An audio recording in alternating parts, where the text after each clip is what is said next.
Halo semuanya, kami dari kelompok J. Perkenalkan, nama saya Samuel Dunsan Valerian, NIM F2401231023. Hai, nama saya Kalila Putri Aulia dengan NIM G2401231082.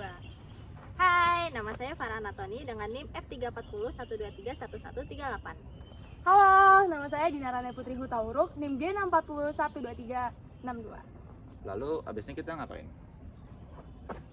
Guys, nonton kita sampai akhir ya.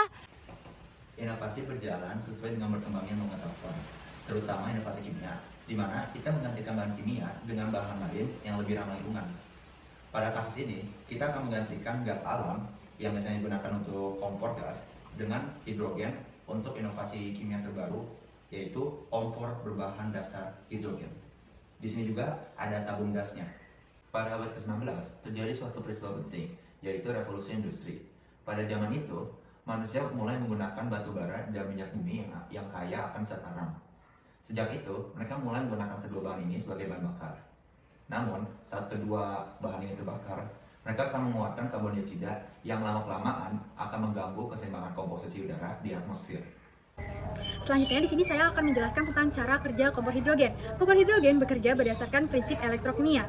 Pada bagian dasar tabung berisi hidrogen. Nah, hidrogen ini kemudian dialirkan menuju katoda yang terbuat dari platinum, sementara oksigen dialirkan menuju anoda. Kedua elemen tersebut bertemu dan membentuk reaksi kimia yang menghasilkan listrik. Nah, listrik ini digunakan untuk memanaskan dan membakar hidrogen yang terdapat pada tabung. Selanjutnya, terdapat proses elektrolisis air. Proses elektrolisis air untuk menghasilkan hidrogen sebagai bahan bakar kompor melibatkan penggunaan listrik untuk memisahkan molekul air menjadi hidrogen dan oksigen.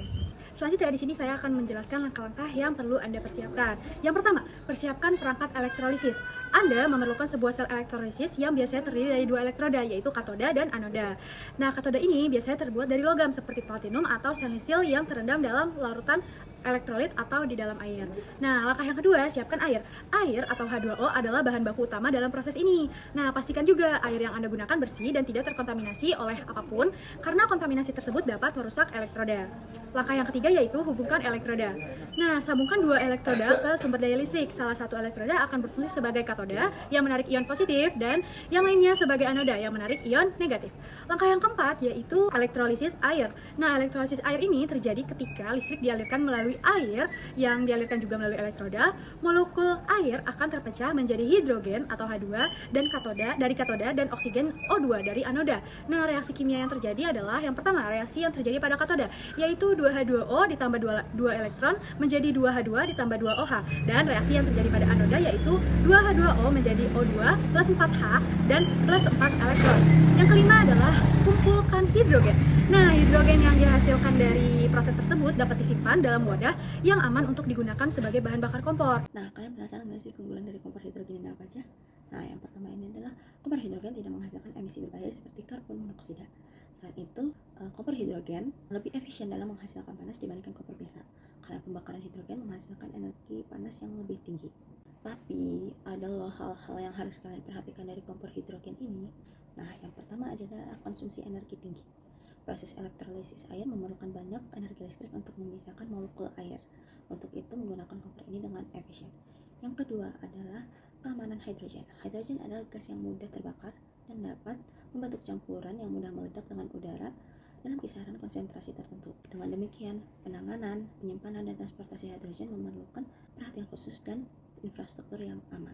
Yang ketiga adalah kebutuhan untuk kontrol manual diperlukan untuk terus-menerus memasuk bahan bakar ke sistem, membersihkannya dari residu, dan secara manual mengontrol seluruh proses kerja.